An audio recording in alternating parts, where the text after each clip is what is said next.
በህማማት የማይሰገድበት ቀን አለ። ማክሰኞ ቀን መጋቢት 29 ቀን ነው። ይሄም ዕለት እግዚአብሔር አምላክ ዓለምን የፈጠረበት ዕለት ነው።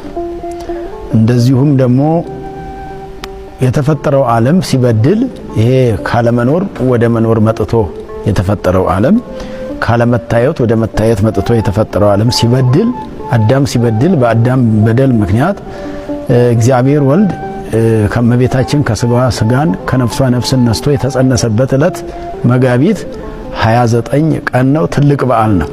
ነገር ግን ህማማት ላይ ነው የዋለው። ህማማት ላይ በመዋሉ እንደዚህ ዓመታዊ ሆኖ ቀርቶ በዓለ ወልድ በዓለ ማርያም እንደዚህ የግዝት በዓላት የሚባሉ በስቅለት ቀን ወይንም በሰሙነ ህማማት በሚውሉበት ጊዜ የማይሰገድባቸው ቀኖች ተብሎ ይነገራል። አንዳንዴ እውነት ነው፣ ትውፊቱ ይኖራል።